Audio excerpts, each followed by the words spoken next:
Yo, guys, welcome back to the channel. Welcome back to another video. So, we have the weekend coming up. We have some serious games on the horizon. The biggest, Chelsea Arsenal over the weekend. Um, and for me, honestly, I think it's really simple. Go out there, win this game. That's it. Because we haven't beaten Arsenal at home in how long now? In a minute. So, I think for this game, it's very important we get the win. I'm not gonna lie. Like, we need to beat Arsenal. One for the bragging rights because I think it would just be nice, wouldn't it? Like we ain't beating Arsenal in like what 5 years since 2018, so maybe longer than that. So at home, look, we have the opportunity to put the dagger in. So these guys, they don't resurrect after that. I think Liverpool have definitely shocked us. I'm not gonna lie. I think Liverpool definitely this season they have been the surprising team. Like no injuries. They just keep picking up points. They just keep winning. They keep doing their thing. And it's low key kind of like I'm envious of that, because that's where I want my team to be. And we're just watching Liverpool just do what they do. They're just winning and they're just keeping it moving. But this weekend, definitely exciting games. Today I think the early, well, technically not early kickoff, but you have a few games. I'm just gonna preview some of these weekend games real quick. Brentford, Bournemouth, 10 a.m. Honestly, this game starts in 3 minutes, so Bournemouth at home are a problem. Like we've seen what they've done to Man City. They slapped up Arsenal. It's their away form that for me kind of, I wouldn't really bet too much money on them. At home, look, they're a problem. Away, it could go either way. So I think for this game, I might go like a high scoring 2-2.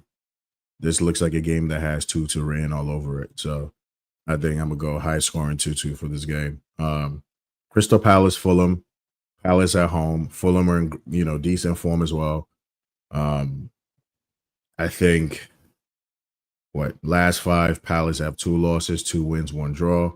Fulham have 2 wins, 2 losses, 1 draw. I'm gonna go with the home team here. I think I'm just gonna go Palace 2-1, home team for the win. But I wouldn't be surprised if Fulham actually won this game. But I'll go Palace 2-1. West Ham Everton. This game is a very interesting game because Everton have not been that bad. Like in their last five, they've only lost one game. West Ham, on the other hand, have lost two. They've won two and they've drawn one. But West Ham have been a very shocking team. But again, I'm gonna go for the home team to win. I'm gonna go 2-0 West Ham. I think this should be the game where they just win, clean sheet, keep it moving. Because they've been really poor this season. So I think there's a game they probably get everything together, rectify that. So I'm gonna go 2-0. Wolves, Southampton. I'm gonna go Wolves home win. I'm gonna go 3-1 Wolves. Brighton, Man City. Now that's going to be a very, very nice game. I mean, 12:30. Brighton at home. City have been on the ropes for a little bit. I'm not even gonna lie. Man City have not been looking. They've not been looking like the City, of the season. It's just it's tough. Like it's really tough. When you look at their injuries, we know Rodri's what long-term injury. Grealish might not be available. Diaz ain't available. Stones ain't available.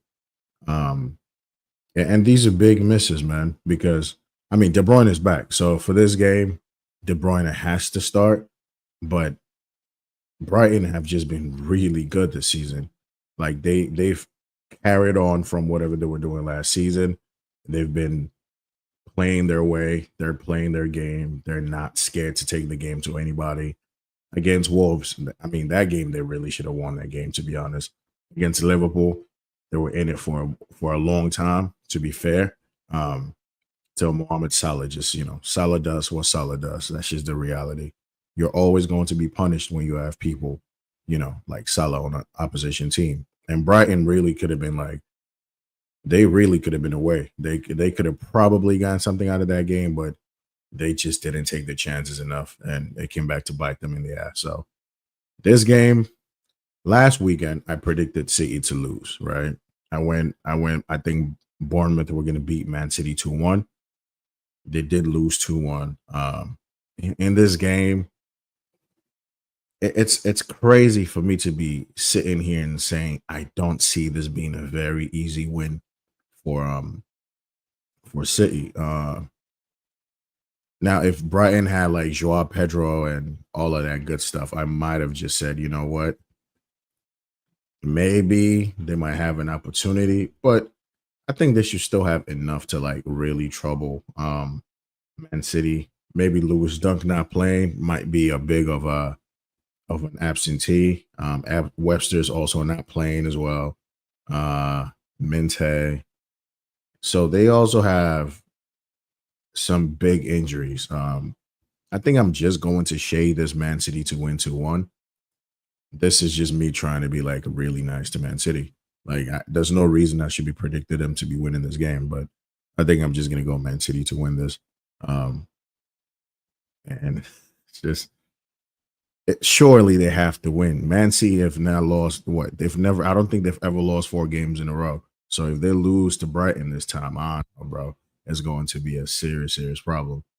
So I'm gonna go City to win this 2-1. Um, but again, I wouldn't be surprised if Brighton won this game. Liverpool, Aston Villa. Look, the form Liverpool have been in has been nothing short of spectacular. Um, they've lost what, 1 game all season, maybe 2. Liverpool are a problem. Liverpool are a serious, serious issue. They are an issue. I'm sorry. Like, they've lost 1 game all season. Yeah, lost 1 game all season, scoring goals for fun. This team is looking low key. This team is looking like the team that won the Champions League on the clock because of how efficient this team is. Like, it's scary stuff to admit to. And I was one of those people who said, I didn't see Liverpool. I didn't see this performance from them. I did not see them being able to just carry on the way they had been. I did not see Slot coming in and just fucking killing it like this. I've been very surprised. I hold my hand up and say, you know what? This is just, yeah. This is it's a very strong team. Like, I don't know what to say. I'm out of words for Liverpool. I'm in awe. Like, I'm jealous. I respect it. Defensively, bro, that you cannot get at them. Defensively, this team is up there. Like, defensively, this team is solid. This team has been, it's just been a problem, man. And I don't know when they're gonna start going through like, their decline. Because every team goes through that, right? Every team gets to a point where they're out of form, injuries mount up, the games keep piling up, and you have to, rotate some of your big hitters out of the team. And then, you just have to play your fringe players. Now, I think so. Liverpool, when you look at like their first 11, their starting 11, that's where they're very strong. That starting 11 is it's immense. Van Dijk, I mean, he's having a good season. Van Dijk has been, yeah, Van Dijk has just been Van Dijk. Konate is doing this part. And when Allison went down, most of us really said Liverpool might struggle because Kelleher, I mean, I like Kelleher as a number 2. And to be honest, I'll take him over Sanchez right now, if we're being completely honest. Like, he's not the best ball playing goalkeeper, but his shot stopping is weird. Like, it's really good. It's impressive. So most of us thought Kelleher not being in there, Kelleher being the goalkeeper was going to be a problem. But they just keep winning. It's just weird, man. Like I'm trying to hate on Liverpool so bad, and it's just I can't. Like they're just effective. They're just efficient. Kelleher, he's coming. He's doing his thing. That midfield, Gravenberg, you know. So funny enough, like McAllister's not really gotten going for me. I think that midfield is really right now being carried by Jones and Gravenberg. McAllister is like a passenger for me in that midfield, but it don't even matter. They just keep winning. When you have Salah, Diaz is on some serious form as well. Scored a hat trick in midweek, playing as the the striker, and his movement was good. Diaz has not always been the best finisher, but his finishes were on point. Gakpo is contributing. I mean, Nunes is always going to be Nunes, but this team, yeah, they're a problem. And today against Villa, I see Liverpool comfortably. Well, I wouldn't say comfortably winning this, but I see Liverpool just yeah, just rolling through with this. It's just even without their best striker, even without their best forward at the club. Well, not their best forward, their best finisher, and Diogo Jota. They're just going. And Villa, like if I look at Villa this season, I think Villa have had a really decent season as well. Um, when you have like Durant off the bench, you can really, you can definitely get some points. You can win some games, but they've lost their last three. So this is going to be a very difficult game. You go into Anfield, and this is before the international break. So these guys, I think they're going to just give it their all. Liverpool are going to come in to just go for the kill. Now, if Liverpool win this weekend, Arsenal don't, Man City don't, then I honestly say Liverpool are going to win this league. Um, and honestly, I have been on that train maybe a few games into the season with just how they've been performing. I've just gone, this is Liverpool's league, honestly, to lose. They look like the most balanced team right now, offensively, defensively. Liverpool just look head and shoulders above everybody else. So they're definitely in the title race. For me right now, Liverpool, hell, they're the favorites for it. Like I know Man City always does Man City things. They'll always come back, get some points, at the tail end of the season. But not with a 7-10 point gap with this Liverpool team. The only thing that might stop Liverpool from winning this league for me is injuries. If they keep getting injuries, if they keep getting players, injured, then I don't think Liverpool are going to win this league. But I don't see that happening. Well, injuries are going to happen regardless. So it's a matter of like how do they, how do they kind of deal with that? That's my only thing. Like how do they deal with the injuries that pop up? But this game, Liverpool, I'm gonna go 3-1. 3-1 Liverpool. Comfortable win. Tomorrow, United take on Leicester at Old Trafford.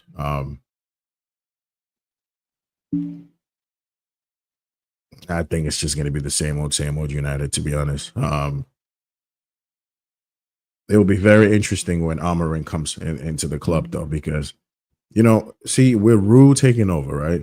I thought maybe knowing that you're just gonna be the caretaker for like a couple of games. I definitely wanted to see if he was gonna do anything different. In terms of like different formation, start different players. Like go with Xerxes and Hoyland. Play Xerxes in behind Hoyland. See how that works for you. Play Ahmad off the right. Play Rashford off the left. See what Casemiro and Ugarte can do defensively in that midfield. And he's just kind of being like the same. It's almost like Ten Hag never left, and it's just the same old. So I think United fans will be happy to see the back of Road, honestly, when Amarin comes in. Because it ain't like he's changed anything. He's just doing the same thing. So them playing Leicester tomorrow, I do expect them to win. Leicester City haven't been having the best of seasons. In their last five, they've won two, they've drawn one, and they've lost two. So They're 15th, They're 2 points behind United, which is the important bit for Man United because if Leicester um if Leicester win this game, they go a level on points. Hell no, I lied. They go above Man United by a point. So United cannot afford to lose this game. But this is typical Man United, right? They play a team like Chelsea at home and they work their socks off to get a point, even to almost win that game. Because let's be honest, that game was a very poor game. I watched that whole game back and I just kept falling asleep again. That game was very boring, but United could have easily won that game. And would they have deserved it? Probably, based on the fact that they created the most chances. It's like we forgot how to play when we got there, which is kind of bad. We United really brought us down to their level. They brought us down to their shitty level, and we were even worse than them, which is a whole different level of awfulness. Like, how do you go to United and you look like the worst team? So I think United definitely need to win this game. I think they're going to win this game. They beat Leicester 5-2 what in the cup game, but again, Leicester had what their B team out. United had the big hitters, the starters. But I think this game can be still a bit of a sticky point for United. And honestly, I wouldn't be surprised to see United lose this game. Um, Leicester have a few, players that can give them problems. Jamie Vardy against, Martinez and the late. Vardy, the runs in behind. As old as Vardy is right now, he's still that guy. He still makes those runs. He ain't really getting in the goals like that, but it will be a problem. I mean, you look at Leicester's offense, it's just it ain't much there. Like Jordan Ayew is not should not be playing in the Premier League. I'm sorry.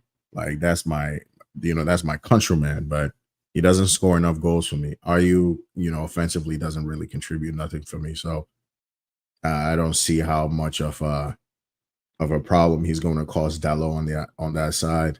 I mean, Bueno Norte, tidy player, but again, is he going to score you enough goals to keep you in the league? Not sure. Indeed, he has the number 10. I mean, bro, if anybody has Indeed in their team right now playing that offensive role, then you got some serious problems because Indeed he's not a 10. Indeed is more of a, you could play Indeed as like a box to box, more of a defensive midfielder as a number 10. I'm sorry. I don't see how that helps your team. But that midfield battle will be interesting, Sumare, Winks, Ugarte, Casemiro, because I think that's just going to be the lineup from what's his name, Rude. So it will be interesting to see if Leicester actually win that midfield battle. It will be wild if they did, but it would not surprise me. But score prediction for this game, I think I'm gonna go before the national break, knowing that Ruben Amorim is coming in right after that. I think United really push. I'm gonna go 3-1 United. Yeah, I think they really just put Leicester to the sword and just that manager incoming bounce, because I don't think they've had that manager bounce yet. It's still been the same shit anyway. So 3-1 United. Forest Newcastle is going to be a very good game. Forest are playing at home. One of the best defensive teams in the league. I mean, they're in the top 4 right now, which is just like, if anybody told you 10 games into this season, Nottingham Forest were going to be third, you would have been like, yeah, you're out of your fucking mind. But that's legit what they've done. Forest are on 19 points. Like, they've lost one game all season. That's just, Nuno is a very interesting coach, right? This guy goes to Tottenham and he stinks up the whole spot. Just not good enough. And then he goes, to what you call it, the UAE league, gets fired from there as well. And then he comes back to England, takes on Forest. Because I think Nuno went to Saudi, came back, not managing Forest, and they really are one of the best defensive teams in the league. They've conceded only 7 goals, and they got a big win against Liverpool. big result against Chelsea. Um, Chris Wood, player of the month, Nuno manager of the month. Yeah, Forest are going to be. I think in the top eight. I think Forest are going to be in the top eight just because of how balanced that team is. Like they have obviously like the throwback. They call them the Barkless man, throwback Chris Wood. Just what he's going to give you. Physicality, focal point. Back to goal, knockdowns. Then he's going to get you goals as well. And you have Hudson Odoi, Elanga. You have Gibbs White playing off of Chris Wood. I mean, it's not like the flashiest, it's not like the flashiest type of front four, but that front four still has creativity, has pace, has skill, and it has goals in it. Like Hudson Odoi cutting in off that left, it's cash money if he gets that bend and that whip. It's cash money. Chris Wood, is going to put himself about. Gibbs White, in the pockets in the 10, Gibbs White is always going to be a problem. He's going to be an outlet, creative as well, and he's very industrious. Like they all work hard. That midfield, Yates, Dominguez, it's just working for them. And I like Murillo. Like Murillo looks like a good center back that could he could even get better. So Murillo is one of those guys that for sure, teams are going to be looking at him, either in January or, in the summer. I think his stocks have really not done. His stocks have not really lowered at all. His stocks is just going to keep going up. And he's a good defender, man. I think one of their best players for me, Ola Aina, this guy on his day, if he really wants to lock you down, he locks you down. Ola Aina is a very good fullback. Left back, right back, doesn't matter. He can do a job. Defensively, he's quick as hell. So, that recovery pace, it's always there. When you look at Newcastle, big win against Arsenal last weekend, Isak with a goal. And ever since they caught life against Chelsea in that cup game, their form has improved. They're winning games. They're doing their thing. Gordon, industrious on that right, creative, being an outlet, just dangerous. Like, I'm just wondering, like if Liverpool actually had gotten Anthony Gordon this summer, how much of a problem would they have been? Like they got Diaz and Gatpo right now just cooking. But imagine they added Anthony Gordon to that instead of what's his name? Chiesa. If Liverpool had gotten Gordon, I think that's probably, game set done. Because this guy can give you everything. He can clearly play off the left. He can play off the right. You want to move solid center, centrally. Gordon can play on the right. You want to have Gordon, Salah, and either, Nunes, Gatpo, Jota through the middle. I mean, that's a serious front three. And that's so much pace. That's so much directness. That's so much creativity. And that's goals. So I'm glad, Newcastle did what it had to do to keep this guy at the club because I can't imagine Gordon like in this Liverpool team with the way they're just all fired on all cylinders. It would have been a problem. Joe Linton, is giving them a nice balance in that team.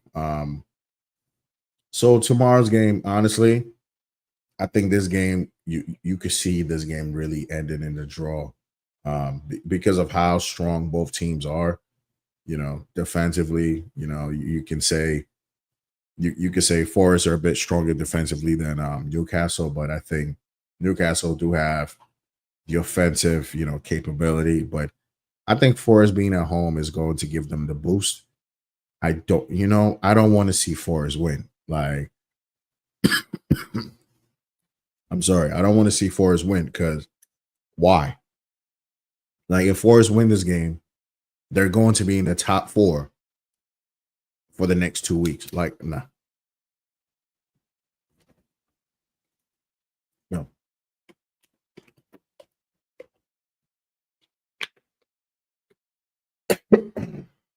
Yeah, it's going to be crazy seeing Forest in the top 4. I mean, that's no. I don't know what's happening in the league this season, but bro, if you told somebody 11 games into this season Top three was going to be Liverpool, Man City, and Nottingham Forest. I don't think everybody would have looked at you like you lost your mind. But here's the reality: we really could go into the international break where Nottingham Forest being third, bro. That's just no. I'm gonna need Newcastle to do a little something for me. Problem is, if Newcastle win this game and we don't win our game, now they're going to be again on level points with us. If we lose, we're still going to be ahead of Newcastle on goals, and our season is looking a bit peak right now. So I think I'll take a low draw. If they both draw this game, Forest only go up to like 20 points. If we need to beat Arsenal. If we beat Arsenal, then we'll probably go ahead of Forest. But that's the big kicker. So I think for me, this game, I'm gonna go 2-2. I think there's gonna be goals in this game. Just my heart is telling me Forest again are gonna win this game, and that's like a scary proposition. But I'm gonna go 2-2 Forest Newcastle. Tottenham Ipswich. Spurs ain't got. I don't think they're gonna have their regular center back pairing in this game. So you're gonna see Dragusin, Davis coming into this team. I mean, I still expect them to beat Ipswich at home though. Like you're playing at home. You have the opportunity to close the gap on Arsenal and Chelsea if you win this game. And if you win it comfortably. They already have the better goal difference than both teams. So even a win, regardless of the score, puts him above both teams till we play. Now, can Ipswich get something out of this game? It's possible. This is the Premier League. Ipswich can definitely bag a draw here, but their form ain't looking the greatest. Their form is not looking good. I know Spurs lost midweek to Galatasaray, but I think they're going to win this game comfortably. The way they beat Villa 4-1 over the weekend was very impressive. It was light work, honestly. They slapped up Villa 4-1, and it's just I don't think Ipswich stand a chance. But I would like to see Ipswich try to like get a draw or something. I just don't see it happening. But without Romero, without Van der Ven, can Ipswich find some success? Just try to get some change out of Dragusin and Paro. They're going to play a high line, obviously, Spurs. So can Ipswich really just like get their timing and everything right? Like, I don't know, man. I honestly don't know. I really want Ipswich to get something out of this, but I just don't see it happening, unfortunately. I'm gonna go. Should I go 4-1 Spurs? Because I just think they're gonna roll Ipswich over. Fuck it, let's do 4-1, man. I just think Spurs at home against Ipswich. I think they're gonna win this game. Yeah. But you know what? Should I be a bit optimistic and go Ipswich winning this 2-1? I mean, it would be crazy, but I just don't see it. I honestly don't. So, yeah, 4-1 Tottenham. If they lose, I'll be happy as fuck. And then the big one on Sunday, Chelsea Arsenal. I've already talked a bit about this game, how important it is for us to win. We ain't being Arsenal in a minute. And last season, they smacked us 5-0 at the Emirates. Now, Pochettino, I don't know what he was doing because before that game, you were playing Chalobah and Thiago Silva. And then when we go to the Emirates, you switch it up and then you play Dasasi and Badiashile. Like that whole switch up didn't make any sense. We had no Cole Palmer, we had no Gusto, and it was just that downfall. We were awful. Like we were just terrible. But see the game tomorrow, right? At home, I think we have a good chance. Only because I think Stamford Bridge is going to be up for it. That's one. And we need some big performances from some of these guys. Like I really honestly wish that Sancho was available and fit, because then I would like to see that battle between him and either Betty Blanco. If it's going to be, I think it's always going to be Ben White playing right back anyway, because then you're gonna have Timber left back. So for me, that game for me is going to be very hard. But I think we have to win. We can win. Arsenal right now have been going through, they're going through their own problems right now. They're losing games. They ain't really been on it. Lost to Inter Milan, who rested a bunch of players, and it's just their form ain't been the best. We're ahead of them by 2 goals. That's really it. But tomorrow, we really could just put that dagger. Like we really could just be like, you know what? 3 seasons in a row, you've been challenging for the league, and you ain't won shit. And we really could do that for them tomorrow. But we also have to be like, we have to be wary of what's his name? Robert Sanchez. Like Sanchez alone just causes so much pain and distress.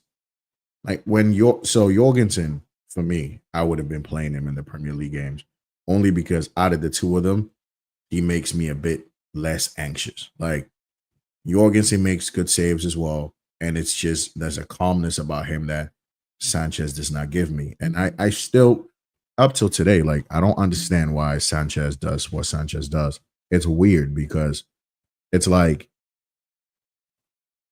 it's like his brain disconnects mid, like I don't know. You know how Arsenal's ex goalkeeper, what's his name? Fuck, I can't remember his name.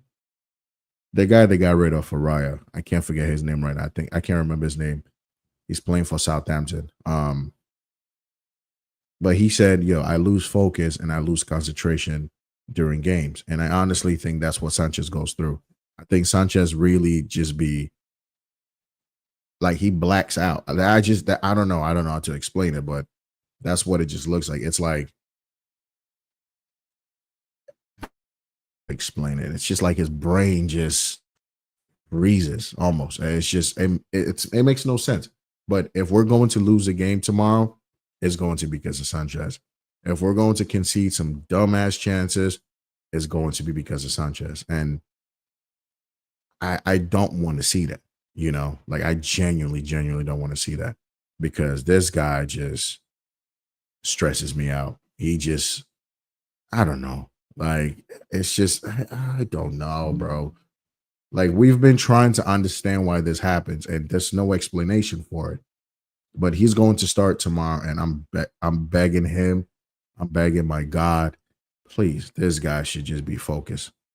Like, he really should just be, bro, just focus. Don't fall asleep. I don't know. I don't know. But if yeah, like you look at all these games we've had this season, the Liverpool loss was on Sanchez for me. I'm sorry. The United draw, that was on Sanchez for me. Against Brighton, um, that first goal, hell, even the second goal on Sanchez for me. That's already 3 games, you know, that I've given you back to back to back where this goalkeeper has been at fault. 3 games you've made errors leading to goals. I'm sorry, what? That's not a good goalkeeper. That's just 3 games, and forget about the countless other ones that I might have forgotten about. Now Sanchez has also saved us some points this season, so on the balance of things, it you know you're winning us points and then you're losing us points, but it's against Arsenal. Last season, we were comfortably leading 2-0. You know, nothing to worry about. Everything was going right. What does Sanchez do? He plays a very lax pass, trying to find Enzo Fernandez, who's not even ready for the ball. And Rice scores that. Arsenal come back into the game. They tie it 2-2. Today, I mean, tomorrow, listen, this guy needs to be on his P's and Q's. Like, I don't know what Maresca needs to say to this guy to keep him awake, but he needs to keep him just focused. That's it. Sanchez doesn't have these bozo moments. We win this game. Like, because defensively, we ain't even been that bad. Like, I know people like to cook our defenders, Fofana and Colwell. Like, you got to remember, Fofana is playing for the first time since like 2 years. So some of these, errors are going to be expected. Some of these lapses of concentration are going to be expected because the guy hasn't played for a minute. But even so, we still have conceded one goal more than Arsenal. So it ain't even like our defenders are that bad. Like our defenders ain't the worst. I'm sorry. They're they have their moments where, they could have defended better. But I think you put a goal, honestly, even if you put Kelleher behind Fofana and Colwell, I think they play better. Like I think just having a goalkeeper behind you who you trust and you don't have to be nervous around, you don't have to be worried around. I think that just makes you a bit calmer. It makes you play your game. Sanchez does not do that to this guys. I think he just makes everybody nervous. He makes people overthink things sometimes, to be honest with you. Like if you had a like an Allison, like fuck it, even Kelleher, like I said, okay, you know what? He's going to bail me out if I make a mistake. So I can play with, without no pressure. So that's what these guys have. But when if I make a mistake, Sanchez ain't bailing me out, then you're overthinking it, and that's the situation. But let's look at my predicted lineup for tomorrow. I think it's going to be kind of similar to what we've been seeing recently. But Sanchez in goal, unfortunately, that's the best we have. Reece James for me, right back, goes to right back. Fofana, Kowa, Cucurella. Look, Maresca's been doing this whole gusto. Yo, Solomon was good. Um, let me put the link in the chat so you could come on and let me know how you feel. Copy and put this in the chat real quick. If you want to come into the studio, let me know. If you want to hop on the stream, let's do this preview real quick. Yeah, be my guest. The link is out there. Anybody wants to come through, let me know. But unfortunately for us, like I was saying, Sanchez is the only one we got. So we're just gonna have to do with him. Unfortunately. Yeah.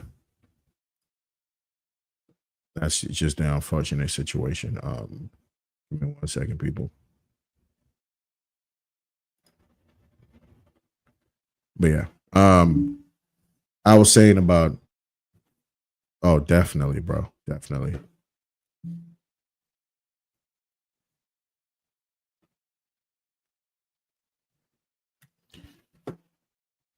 So oh yeah, back to the gusto point.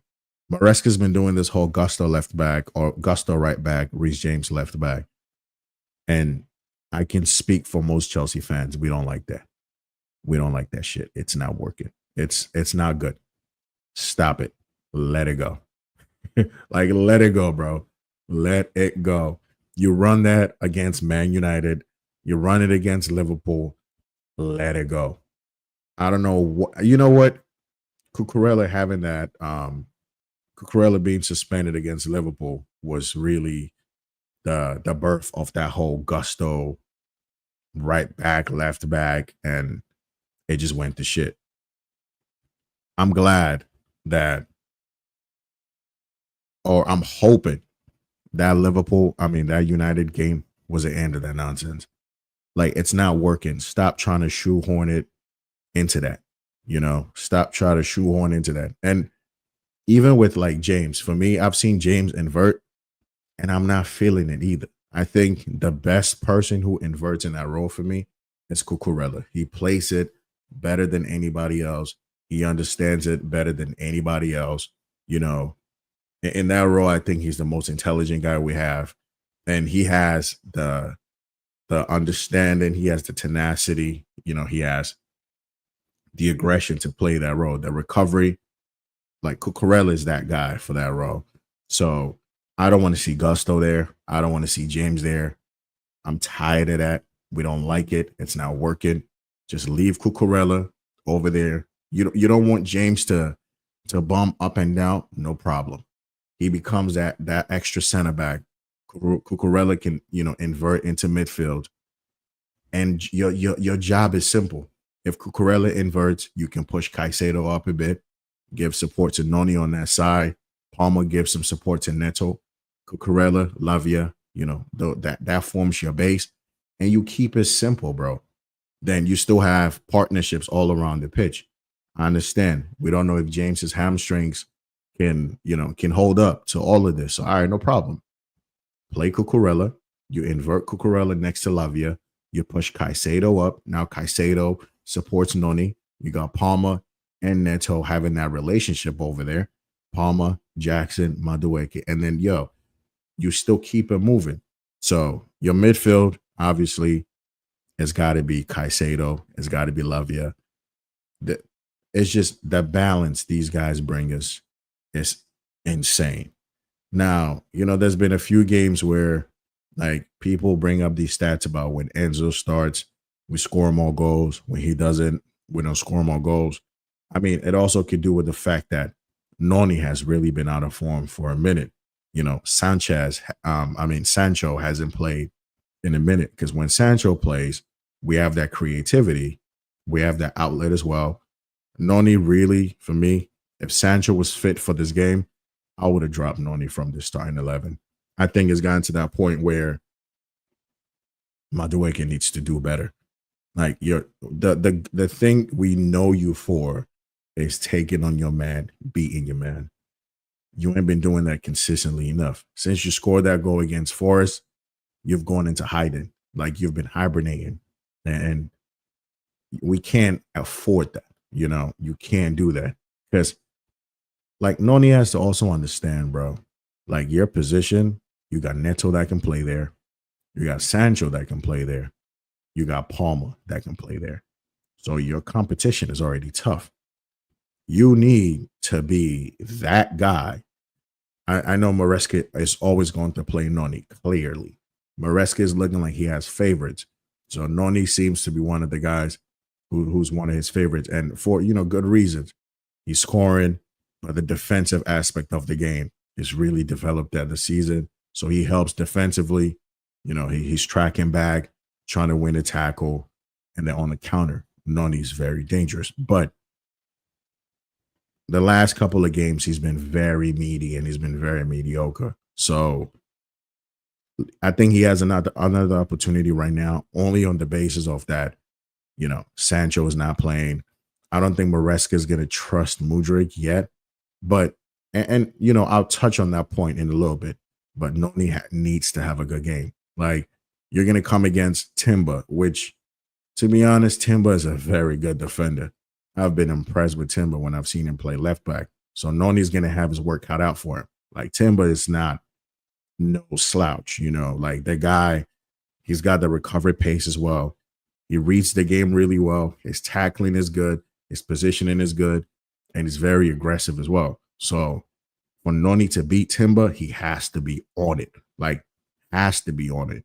Palmer, again, we don't know if he's actually going to start the game. We hope he does. But it's like, for me, if Palmer doesn't play this game, we should still have adequate, replacements to come in and play that role. Nkunku can play that 10. Nkunku plays that 10 a bit differently from Palmer. But you still get creativity. If Palmer's not playing and you're playing Nkunku in that role, you still get creativity, you still get goals, and you get that link up. Nkunku wouldn't drop as deep as Palmer might, but it's just he's still going to give you something different in that role. And we haven't seen him play that role extensively for a long period of time. So we don't know how it's going to look. But I think him playing in those pockets can definitely help because he can, like, his weight of passing is really good as well. One thing about Nkunku, his weight of passing is good. His decision-making is usually spot on as well. And then he can finish. He's one of our best finishers. So even if Palmer doesn't play in that role and you play Nkunku, or you even decide to roll it with Felix, which I highly doubt he's going to roll it with Felix. But again, you never know. Maresca's a madman. He could do whatever. Or he'll push Enzo into that position, which will make us a bit defensively, but I think it will give us more of a solidity in midfield. And you know, if you do play Enzo in that position for me, I'd rather you switch him out with Caicedo. Let Caicedo be the guy who pushes out forward. Let Enzo be a bit deeper with Lavia. You have more coverage, you have more balance, and Enzo can just pick out the runners from deep. Madueke, Neto, you know, Jackson. But if Palmer cannot play for me and Kunku, Neto on the left, my look, I'm always going to say this. I want to see Neto on the right because I think the guy on either flank he's dangerous. But I like to see Neto cutting in on his stronger foot and taking a shot. Like you saw Neto for Wolves multiple season, and he was just destroying teams off that right. Cut in, go down the byline, and crossing on his weaker foot too is nice as well. Like Neto's right foot, when it comes to like those far post crosses, the cutbacks, it's money. Like it's legit cash money. So him being on the left, sometimes I feel like it kind of his movements are a bit predictable for me because yeah, he could come in and cut it on his right, but we know him shooting with his right ain't always the strongest, you know. But on the left, I think it's a different problem because he could take you to the ball line, he could cut you in, he can stop you and start again. Like the guy's rapid as hell. But Neto against Ben White is going to be an interesting battle. One which I expect Neto to win, and we're playing at home, so these guys should be up for this game. You got to like last season. Cowell didn't play that game when we lost. I think Cucurella might have played, or was it Chill? I'm not sure. But Caicedo played that game when we got slapped up. Madueke played that game when we got slapped up. And Jackson played that game when we got slapped up. So you guys should already be aware, like, bro, they disrespected us to the top, you know, to the utmost last season. So this game should be war. It should not be no friendlies. Yo, you take this shit seriously. We beat Arsenal, we go up. We stay either in fourth. If you know, if Forest draw, they lose, we'll go back into third. And for the next 2 weeks, feet up, relax, chill. Now, if we're losing, then it's a problem. Jackson up front, we already know what he's gonna bring. And I'm going to like to see that battle between him, Saliba, and Gabriel. Saliba ain't been looking the best this season. He's been looking real shaky. So you already know Jackson can really cause a problem. And this season, I've been very impressed. Jackson looks more focused. He spends less time arguing with refs, more time trying to just be effective, trying to help the team. Yes, he's going to have games where, you know, he ain't really going to be on it, like United, for example. Just wasn't his game. But at home, with the way Arsenal might play, with a space that we might be able to exploit a bit, I like to see that battle between Jackson and, you know, Saliba and Caldwell. And I think he's going to honestly give him a game.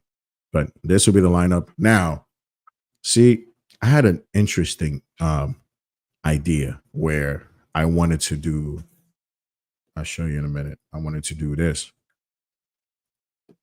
Uh,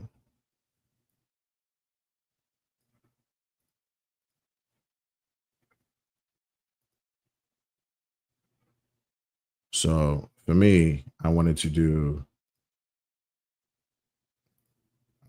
this, remove. I wanted to do Neto on this side.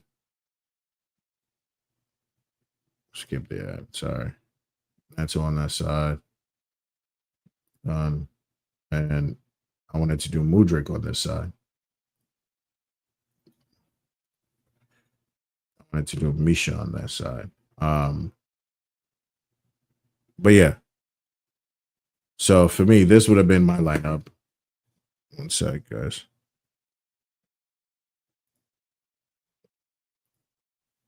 Give me 1 second.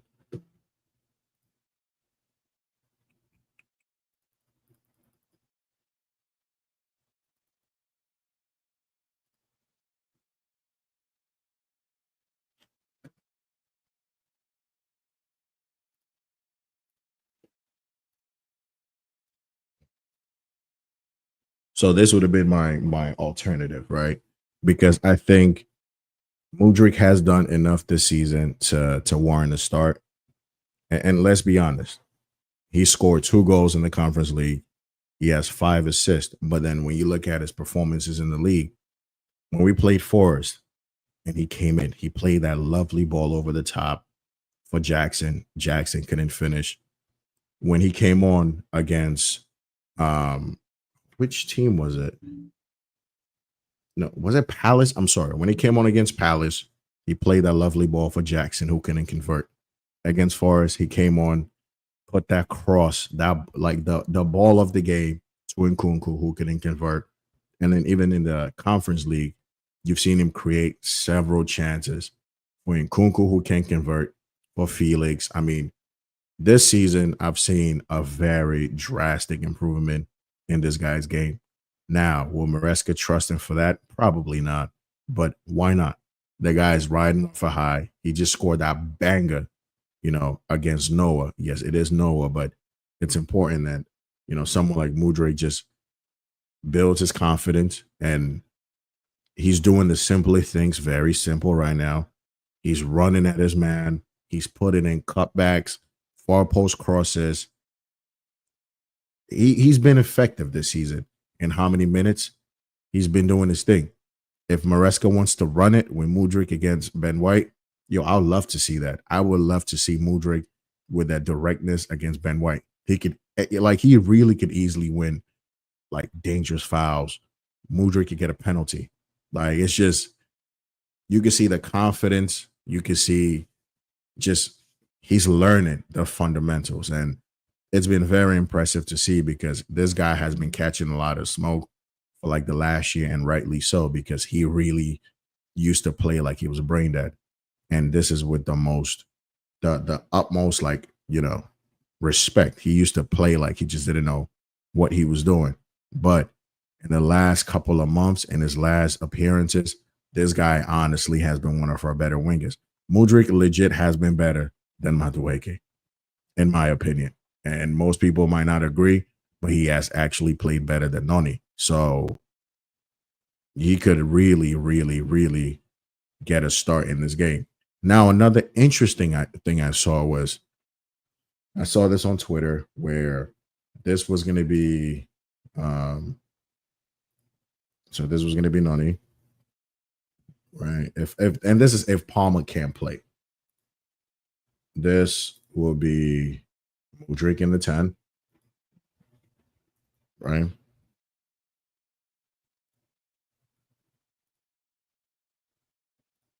And that'll be Neto.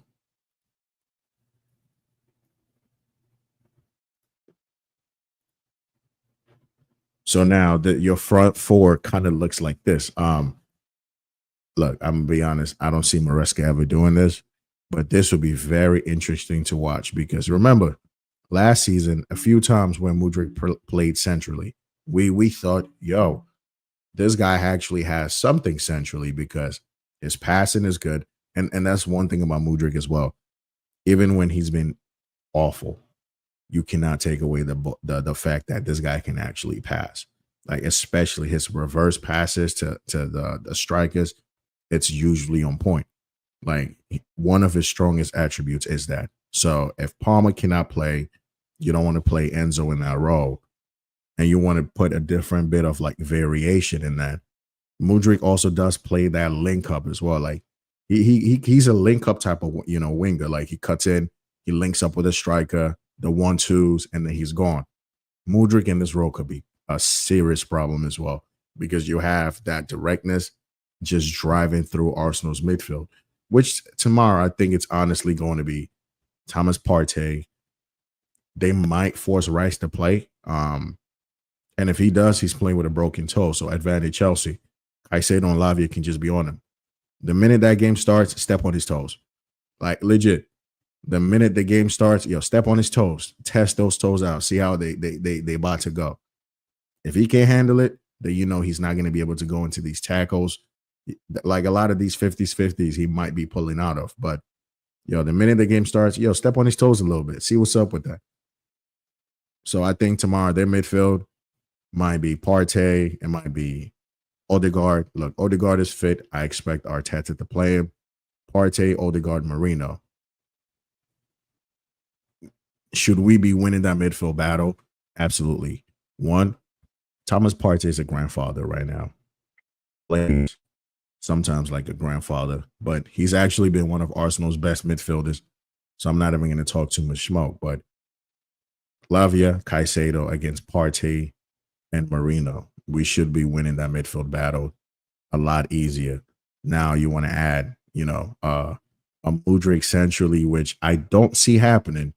But if that was something Maresca threw out there, I think it would definitely catch all of us by surprise. And it'll be interesting to see how that dynamic worked. But I think him playing in that role, I can see him trying to find, Madueke, Neto, because I like the guy's passing and he's doing a lot of things better. And centrally, he can shoot as well. You saw that goal against Noah. Mudryk has been taking that shot for like the last, 18 months now, and it's always in rosette. Like sometimes the ball leaves the stadium. But centrally, look, he might be an option. I just don't see this happening. I think Palmer plays. So that option will be off the table for now. But I would not mind Mudryk starting in this game. If we do like a combined 11 for this, it's really going to be simple. Raya comes in for Sanchez. Honestly, it could even be anybody but Sanchez, to be honest. Defensively, look, I've seen people do combined 11s for this game, and if we're being honest, Saliba has not been looking great. Like I know he's still living off the fact that Saliba is Saliba, but if we're gonna go off of form, then surely he has to be out of that lineup.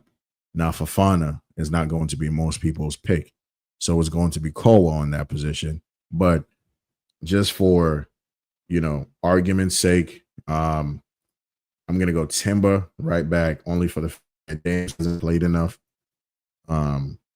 But if you ask me who I'm picking James every day. But just for the sake of argument, I'm gonna do Saliba. I'm gonna do Saliba and Gabriel.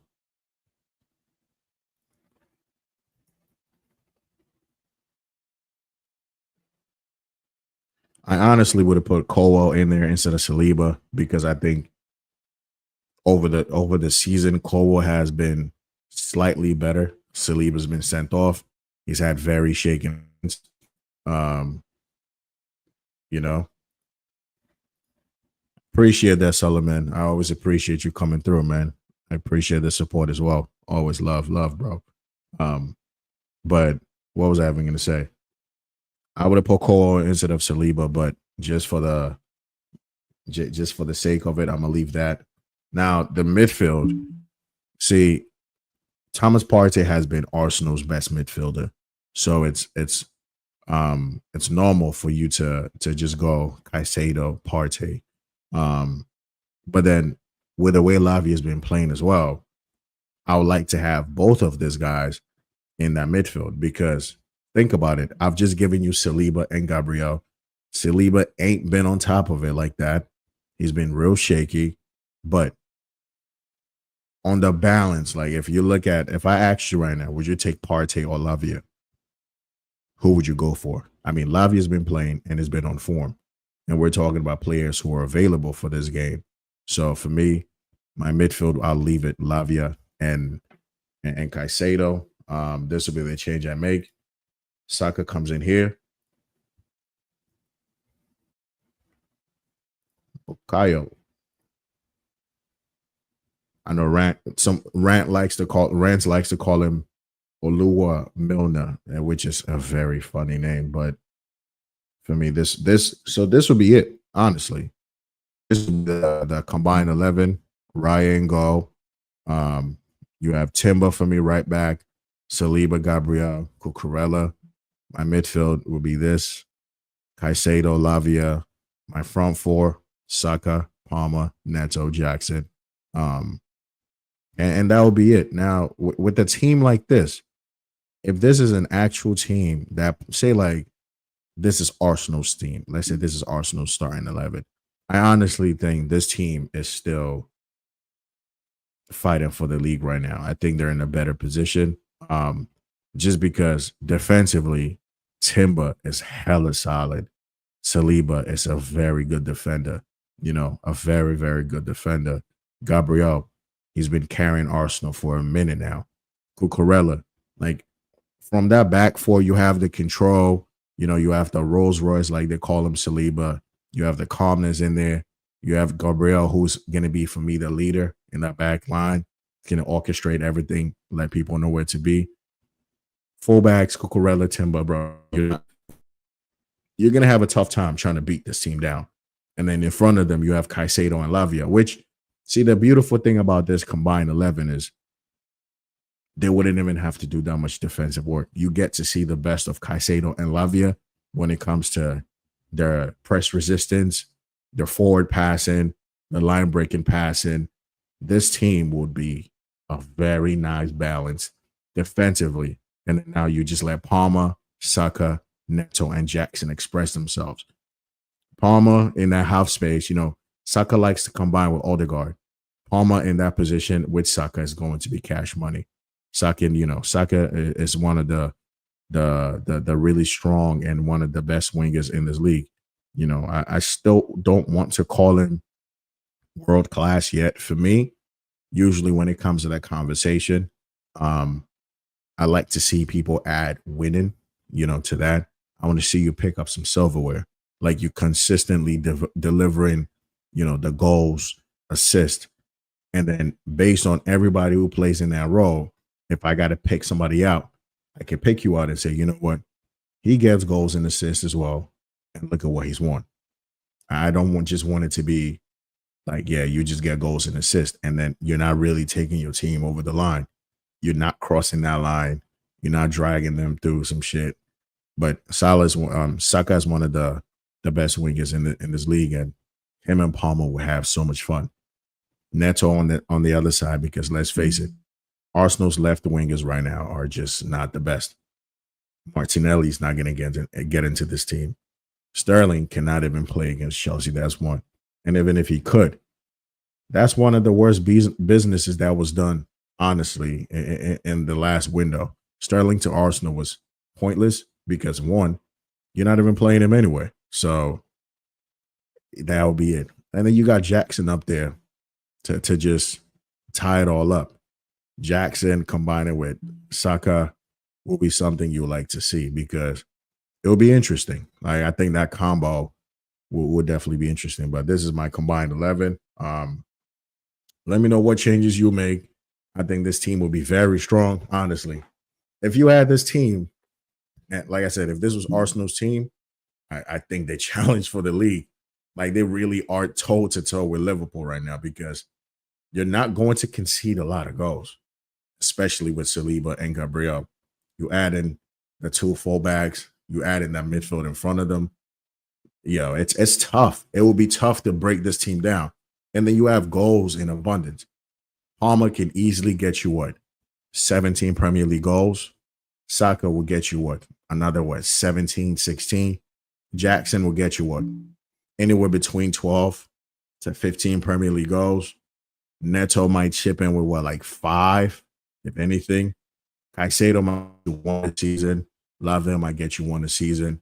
But then when you come to your center backs, from corners, set pieces, Gabriel, Saliba, if they even can chip in with 2 goals per season, and then you got everybody else coming in, chipping with a little bit, this team can actually do some shit. They could definitely do a damage. So I think on the balance of things, defensively, Arsenal win the defensive battle. You got 4 out of 5 representatives out there. Midfield, I'm gonna go Lavia over Partey, even though I think Partey's been really good this season. When you watch Lavia play, you just understand that role. It's just like the half turn and just it's on all the time. Like, the guy is just always scanning. He's not rushed. And if he loses the ball, he works hard to get it back. And that's a very young, dynamic midfield as well. So leave it at that. Four, take your pick, man. These guys could just interchange and just cause some damage. So that will be honestly that's your combined 11. So this weekend, I think honestly, all these games, all these games coming up, I'm just gonna be looking out for our game. I'm gonna be watching Liverpool's game as well. I'm gonna be keeping an eye out on City because if Man City lose this weekend and Liverpool win, bro, I already think like Liverpool are going to win the league at this point. But yeah, no, absolutely, bro. This is a game where look, I don't care if it's you know pass, pass, pass. You Arsenal can have all the ball. Jose Mourinho will say they can have the ball. I take the 3 points home. This is one of those games I just want to win. Not only does this win help us, we're up in the table. Two, those bragging rights. We have it for the next 2 weeks. Hell, we have it until the next time we play Arsenal at the Emirates. If an Arsenal fan wants to chat to you, you'll be like, "Yo, listen, bro, I beat you. You can't even talk to me."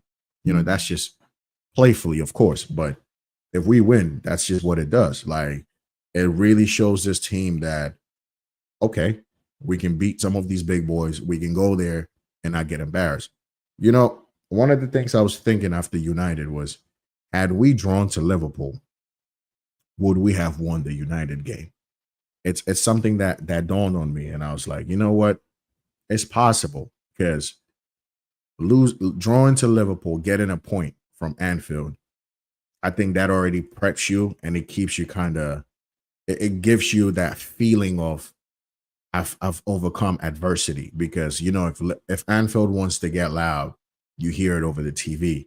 It really gets loud. So you went to Anfield with all of that going on, the crowd, the quality, the players, and you draw that game. We could have went to Old Trafford and just shut out all that noise. We could have said, you know what, we've already gone to Anfield. The noise was loud, the crowd was for it, the quality was there, and we still prevailed. So we would have just went into the United game just chilling, not as because I think the occasion still got to the players. I think the players were still playing to the occasion. I think there was a lot of nervousness. It just didn't look like we could string passes together, yo. Like it just looked like we were scared. And United, I think, sensed that and the sense that we were being real timid and almost like we're being shy, and they took advantage of that. So I think beating Arsenal does a lot for this team, not only based on points. I think it just gives you that, like, okay, we've beaten Arsenal, we can beat the other teams and we can take points off of them. And then that just helps this team because for us, we need all that we can get. We're like the youngest team, the youngest Premier League team this season. And winning these kind of games just kind of gives you that feel good factor. If we go on, say we're going to win the Conference League, now we understand what winning feels like. And for these younger players in our team, they can appreciate that, and you want more. So against Arsenal, it's not even about like just a rivalry thing. Nah, we got this last year. Should have won the home game. We didn't. We need to right this. Like, we definitely need to go there and handle business. So this game is important. Like, clean, dirty. Like I said, once the game starts, step on Rice's toes. Test out those toes. See how it works. Make him not want to like commit into these tackles and whatnot. But it will be interesting, man. I think Maresca tomorrow, I just don't do that whole Gusto experiment again. It's not working. We don't appreciate it. We don't like it. It sucks. We look lopsided. It just don't feel like we have enough balance. And a lot of these things, like sometimes I like to look more at the players because I want them to take responsibility. But if you look at Gusto and you see like the guy struggling in that role, just don't play him. But also the execution comes from Gusto as well. If you can't make a simple pass, then bro, you should not even be in this team. Like a simple 5 yard pass, you're giving it back to the opposition. Nah. So be keeping out on these games, and hopefully tomorrow we win. If we when we win tomorrow, we're gonna do the review, and hopefully, we can be smiling, cheek to cheek, just chilling. But it'll be interesting tomorrow. Hopefully Palmer plays and whatnot. But yeah, people, I appreciate you hopping on the stream. Matter of fact, if I go, let me see what the score is looking like right now.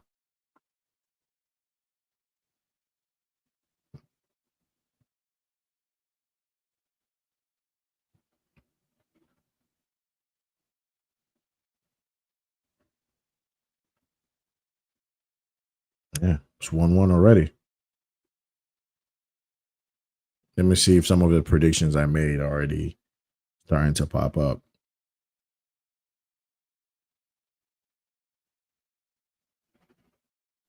West Ham are just embarrassing me, bro.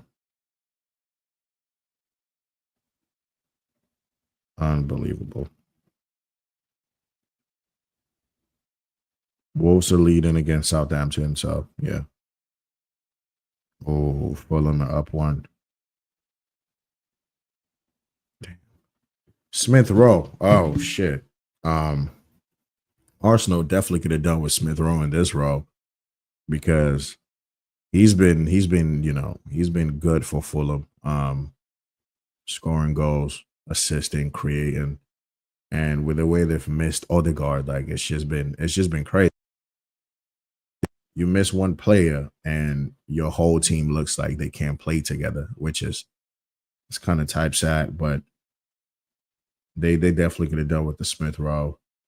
I think Arsenal really could even done with like a Joao Felix. Like and Felix is someone that really frustrates me sometimes. Because you can see like this guy has all the talent in the world. Like he legit can he can do a lot of things. He can create when it comes to the skillfulness of it. He's on it. He can score goals. He can finish. But he just be sometimes it's too much hero ball, you know?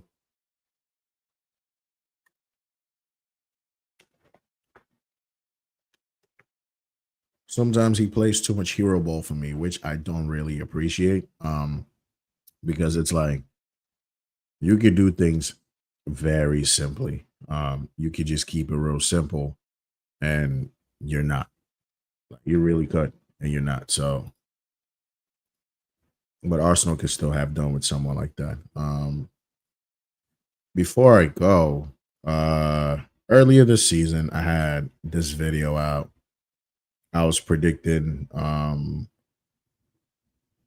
what or how some of our attackers are going to be. There we go. Our goals and assist predictions from our attackers. And I want to see how many of those I have right so far. I want to see. I want to see. Give me a second. Let me share this real quick.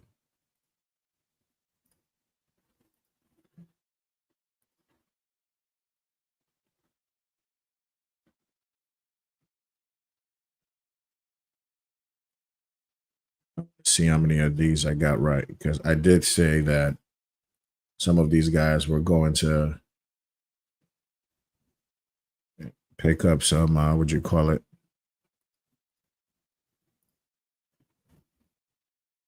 Okay, so let's see.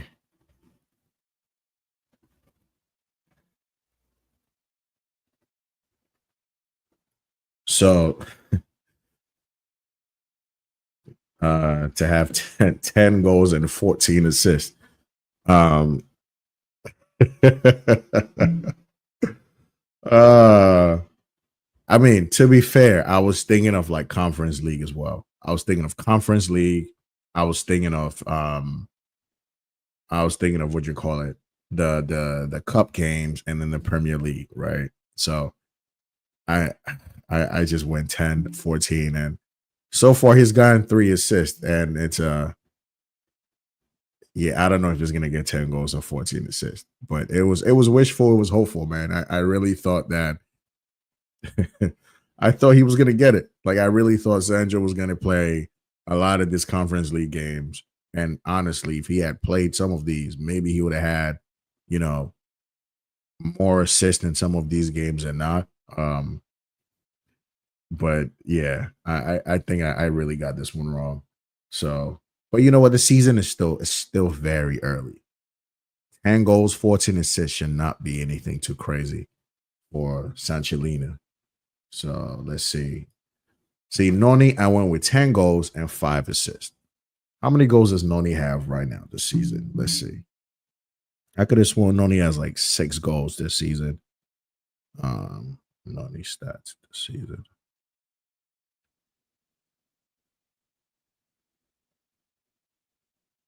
Let's see.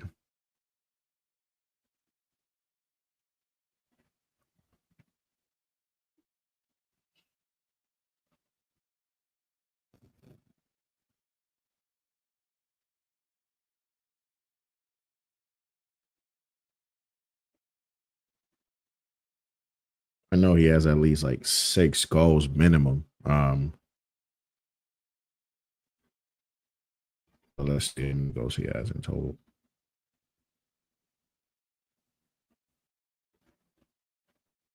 Damn, he has only 5 goals. Could have sworn Noni had more goals than that. Wow. Okay. So halfway, we're already halfway there. It's got 5 goals. I went 10 goals, 5 assists. It's already halfway there through the goals.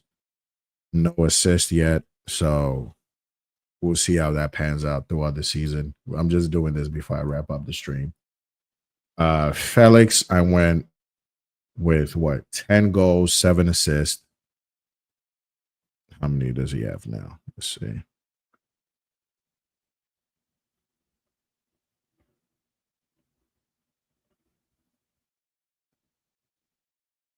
So Felix has 5 goals, 1 assist. So again, that's not a very lofty kind of, you know, I really said. I just went 10 goals, 7 assists for the season. So far, he's gone 5-1.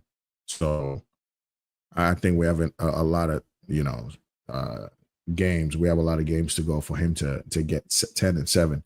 And to be honest, like 17 goals and assists, it's not that bad. It doesn't even matter what the competition is.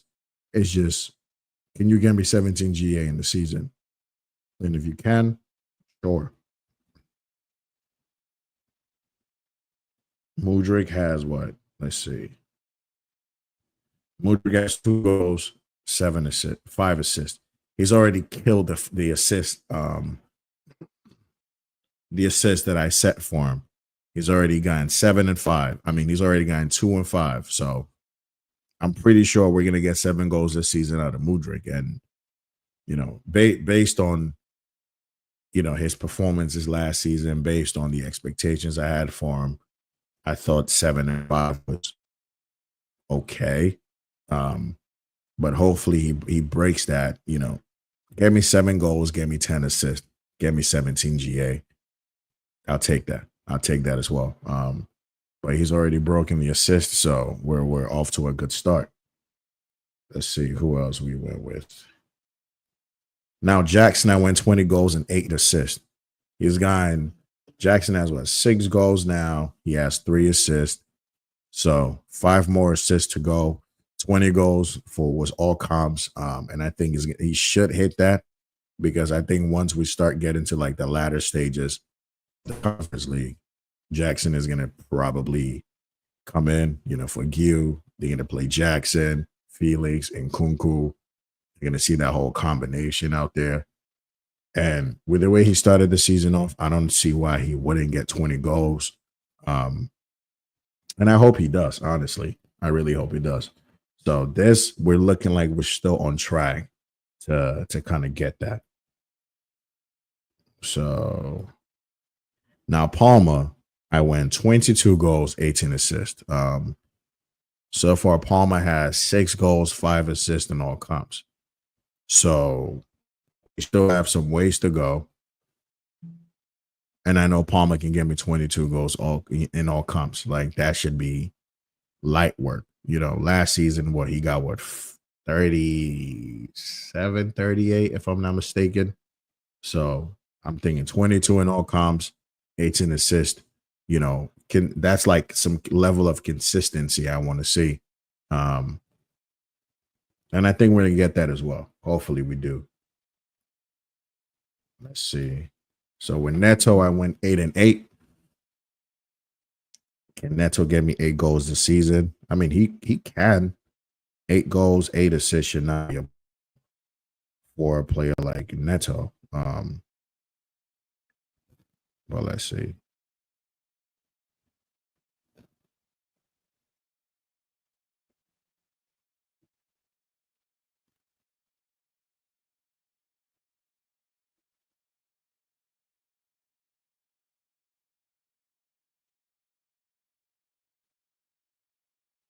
I think he has like 2-2, if I'm not mistaken. All right, so he has 2-3. So again, someone who can give me 8 assists, 8 goals in all comps, five away from six, no, five away from the total effect view in terms of assists. You have another 6 in terms of goals, 16 goals and assists in all comps. Ain't the worst as well. And he should be able to get that. He's getting chances in the Conference League. He's getting Premier League minutes. And I think he should still be able to hit that. So, but the Sancho one, I think a lot of these have been pretty spot on. Gil, I went 3 goals, 0 assists. He's already gotten 1, 2 more, and I think we're already there. I never expected him to be one of the guys who got a lot of minutes anyway. So I'm not really gonna trip about this, but at least get 3 goals. Like he's had an opportunity to get more goals than that, and he's just never really taken them. So we'll see who else. Nkunku, I went with 15 goals in all comps and 10 assists. Nkunku has what, 10 goals already this season. So like a lot of these numbers that I really set up, like they weren't just like, crazy. They weren't too crazy. Like he has 10 goals, 1 assist. Um, so we're already what, 5 more goals from the total I set for him in all comps this season, 9 away from the assist. I don't think that's actually bad. 25 goals, assists in all comps. That's not bad. I take that as well. So who else? And yeah, guys, that was it. It's really not the the worst I did. I think maybe the only crazy one was a Sancho, the 10 and 15, but I really thought he was going to get a crazy run in like the Conference League and handle business. But I think a lot of these we're probably still going to be able to see them when you have like the likes of Mudryk, Neto giving you, you know, double-digit goals and assists, Noni giving you double-digit goals and assists, and Kunku giving you double digits goals and assists, Jackson double digits goals and assists. It's just it makes your team very competitive regardless of like the competition. Your goals win you games, right? So you just need to do what you need to do, get us goals, win the games, as simple as that, and that'll be it. So I think I've pretty much covered a lot of the talking points I wanted to talk about. And I think maybe the last thing I would leave with is that I think a couple of days ago I was watching Flex with a whole situation when he when that girl said the N word, and she said the N word are outside, and it's just people are still very bold when it comes to like just blatant racism. I mean, blatant or not, it's just we should be at a point where that should not still be a problem. Unfortunately, it's going to be. Unfortunately, it is. We had the whole thing with Jaden Sancho. I mean, I said Jaden Sancho, Jesus, with Enzo Fernandez over the summer when we saw the videos come from that bus, and it was it was as disgusting as it is now. And it's just something I do want to touch on because it's like you have to always kind of have that awareness and spread that awareness because unfortunately people never get the memo. So yeah, racism should not be something that should be with the game. You know, with football and with sports, just enjoy it, bro. Like it's just enjoy it. You don't have to disrespect people. You don't have to say anything crazy to people. You don't have to, like, we're all the same at the end of the day, man. We believe the same. We do a lot of things the same way. Our lifestyles might be different, but it's all, dependent on, we look how we look based on where we're from. And we can't control that, but you can control your opinions and your fucked up ones at that, So hopefully whatever, repercussions need to come to that young or old lady, to be honest, because she did look young and old at the same time. Um, so just whatever needs to happen. But he's someone who doesn't know me, but solidarity all across. Like when it comes to people just getting disrespected, violated, nah, we don't stand up for that. So it's just, yeah, man. I think he already knows he has support around him, his people, and that's just what's gonna happen. But we ain't gonna stop. You feel me? We're still gonna create, regardless of how we look. We ain't gonna stop. It ain't gonna stop us. Still gonna enjoy the game we love. We're still gonna cover it as we do, and that's just the reality. But tomorrow, listen, we got to stick it up to Arsenal. Like, we really do. Stick it up to Arsenal. Get them bragging rights for like the next couple of weeks. Because look, if we beat Arsenal, bro, I no Arsenal fans can chat. Like, oh yeah, what was the score? Yeah, that's what I thought. That's it. And just keep it moving. It's been lovely. I appreciate you guys coming in, supporting the content throughout. If this is your first time though coming across my content, sub to the channel, like the video, share the content, hop in the comments, man. Let me know how you feel. I know some people might not agree with that combined 11, but I think it's the most balanced one that you could put out there. I think it's the most fair one, and hopefully tomorrow we'll win the game. So with that being said, people, I see you when we come back in the next one.